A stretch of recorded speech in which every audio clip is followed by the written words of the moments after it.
തനേഷ് തമ്പി സുഹൈൽ മുഹമ്മദ് പറയുകയായിരുന്നു. അവിടെ വിശദമായ പരിശോധന 5 തലത്തിലുള്ള പരിശോധനയാണ് നടക്കുന്നത്. അതിൽ ഏറ്റവും പ്രധാനപ്പെട്ട പരിശോധനകളിൽ പെസോയുടെ പെട്രോളിയം ആൻഡ് എക്സ്പ്ലോസീവ് സേഫ്റ്റി ഓർഗനൈസേഷൻ്റെ പരിശോധന, അത് ഈ സ്ഫോടനവുമായി ബന്ധപ്പെട്ട കാര്യത്തിൽ അന്വേഷണം നടക്കുന്നു. അതോടൊപ്പം തന്നെ വൈദ്യുതി ഷോർട്ട് സർക്യൂട്ട് അവിടെ ഉണ്ടായിട്ടുണ്ടോ, ഈ കാര്യത്തിൽ ഇലക്ട്രിക്കൽ ഇൻസ്പെക്ടറേറ്റും അന്വേഷണം നടത്തുന്നുണ്ട്. എന്തൊക്കെയാണ് തനേഷ് തമ്പിക്ക് അവിടെ നിന്ന് നൽകാൻ കഴിയുന്ന വിവരങ്ങൾ?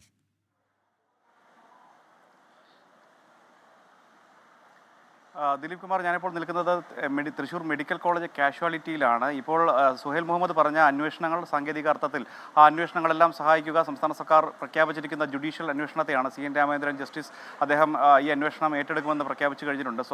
സ്വാഭാവികമായും ഇപ്പോൾ നടക്കുന്ന ഈ സാങ്കേതിക അന്വേഷണങ്ങളെല്ലാം അദ്ദേഹത്തിൻ്റെ അന്വേഷണ റിപ്പോർട്ടിൽ പരാമർശിക്കപ്പെടുമെന്നുള്ള കാര്യം തീർച്ചയാണ്. അങ്ങനെ എന്തുകൊണ്ട് ഈ ഒരു അപകടം ഉണ്ടായി എന്നുള്ളത് വ്യക്തമാക്കാൻ, പൊതുസമൂഹത്തിന് മുന്നിലേക്ക് തുറന്നു വെക്കാൻ സംസ്ഥാനത്തിന് കഴിയും എന്നുള്ളതാണ് പ്രതീക്ഷിക്കുന്നത്. തനേഷ് തമ്പി, ഈ ആശുപത്രിയിൽ നിന്നുള്ള വിവരങ്ങൾ എന്തൊക്കെയാണ് ഇപ്പോൾ നൽകാൻ കഴിയുന്നത്?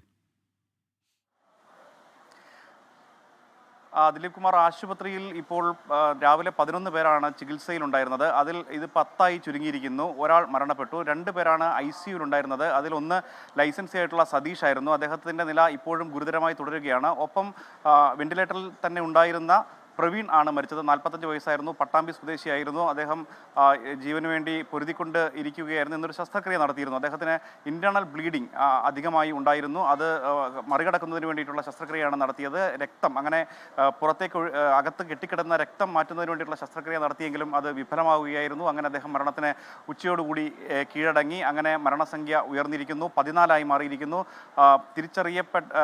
പൂർണ്ണ ശരീരഭാഗങ്ങൾ അല്ലെങ്കിൽ പൂർണ്ണ ശരീരമായി ലഭിച്ച മൃതദേഹങ്ങൾ എന്ന് പറയുന്നത് 10ആയി മാറിയിരിക്കുന്നു. അതിൽ 9 പേരെ തിരിച്ചറിഞ്ഞിരിക്കുന്നു. അങ്ങനെ ഇപ്പോഴും 11 പേർ ആശുപത്രിയിൽ കിടക്കുന്നു. 10 പേർ ആശുപത്രിയിൽ കിടക്കുന്നു. ഈ 10 പേരിൽ 6 പേരുടെ നിലയിൽ യാതൊരു വിധത്തിലുള്ള പ്രശ്നങ്ങളും ഇല്ല. അവർ അപകടനില തരണം ചെയ്തിട്ടുണ്ട് എന്നുള്ളതാണ്. 4 പേർ ഇപ്പോൾ ആശുപത്രി ICUവിലുണ്ട്. ഇവരിൽ പലരുടെയും നില ഗുരുതരമാണ്. കാരണം 80%-ലധികം പൊള്ളലുള്ള ഒന്നിലേറെ പേരുണ്ട് എന്നുള്ളതാണ് നമുക്ക് അവിടെ നിന്ന് ലഭിച്ച പട്ടികയിൽ നിന്ന് മനസ്സിലാക്കാൻ സാധിക്കുന്നത്. നേരത്തെ സൂചിപ്പിച്ചതുപോലെ തന്നെ 90%-ന് മേൽ പൊള്ളലുള്ള ലൈസൻസിയായ സതീഷിൻ്റെ നില അതീവ ഗുരുതരമാണ്. രാവിലെ മന്ത്രി K. രാജൻ തന്നെ പറഞ്ഞത് ഒന്നും പറയാറായിട്ടില്ല എന്നുള്ളതാണ്. അത്രത്തോളം ഗുരുതരമാണ്. അദ്ദേഹത്തെ ജീവിതത്തിലേക്ക് തിരിച്ചു വരുന്നതിന് വേണ്ടിയുള്ള തീവ്ര ശ്രമം നടത്തിക്കൊണ്ടിരിക്കുകയാണ് വിദഗ്ധരായ ഡോക്ടേഴ്സ്. ഈ തൃശ്ശൂർ മെഡിക്കൽ കോളേജിലേത് മാത്രമല്ല, ഈ പൊള്ളലുമായി ബന്ധപ്പെട്ട ചികിത്സ നടത്തുന്ന അല്ലെങ്കിൽ കേരളത്തിലെ തന്നെ ഏറ്റവും പ്രഗത്ഭരായ കോട്ടയം, തിരുവനന്തപുരം, എറണാകുളം, അതുപോലെ തന്നെ പാലക്കാട് ഉൾപ്പെടെയുള്ള മെഡിക്കൽ കോളേജുകളിലെ വിദഗ്ധ ഡോക്ടേഴ്സിൻ്റെ സംഘമാണ് ഇവരെ ജീവിതത്തിലേക്ക് മടക്കിക്കൊണ്ടുവരുന്നതിനുള്ള തീവ്ര ശ്രമം നടത്തിക്കൊണ്ടിരിക്കുന്നത്. ആ നിലയിൽ അതിശക്തമായിട്ടുള്ള വളരെ ഏകോപിപ്പിച്ചുകൊണ്ടുള്ള പ്രവർത്തനമാണ് ഇപ്പോൾ ഇവിടെ നടന്നുകൊണ്ടിരിക്കുന്നത്. രാവിലെ ആരോഗ്യമന്ത്രി തന്നെയാണ് എല്ലാ പ്രവർത്തനങ്ങളും ഏകോപിപ്പിച്ചുകൊണ്ടിരുന്നത്. മന്ത്രിമാരടങ്ങുന്ന സംഘം മുഴുവൻ സമയവും ഇവിടെയുണ്ട്. ഇന്ന് മെഡിക്കൽ കോളേജ് ആശുപത്രിയിലേക്ക് നേതാക്കളുടെയും അതുപോലെ തന്നെ മന്ത്രിമാർ, MLA മാർ, MP മാർ എന്നിവരുടെയൊക്കെ ഒഴുക്കായിരുന്നു എന്ന് വേണമെങ്കിൽ പറയാം. ഭരണ പ്രതിപക്ഷ വ്യത്യാസമില്ലാതെ എല്ലാവരും ഇവിടെ എത്തി പരിക്കേറ്റവരെ ആശ്വസിപ്പിക്കുകയും മരിച്ചവരുടെ ബന്ധുക്കളെ ആശ്വസിപ്പിക്കുകയും ഒക്കെ ചെയ്യുന്നത് കാണാമായിരുന്നു. സംസ്ഥാന സർക്കാരും ഇത്തരത്തിൽ നഷ്ടപരിഹാരമൊക്കെ പ്രഖ്യാപിച്ചു.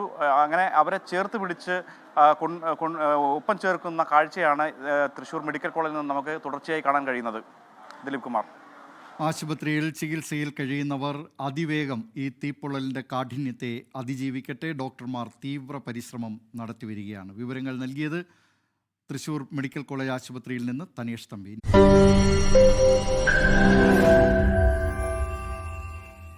ലോകത്തെവിടെയായാലും ഏത് സമയത്തും 24 വാർത്തകളും ഓഗ്മെന്റഡ് റിയാലിറ്റി പാക്കേജുകളും എക്സ്പ്ലെയിനറുകളും വിശദമായി കാണാൻ ഞങ്ങളുടെ YouTube ചാനൽ നിങ്ങൾക്ക് സബ്സ്ക്രൈബ് ചെയ്യാം.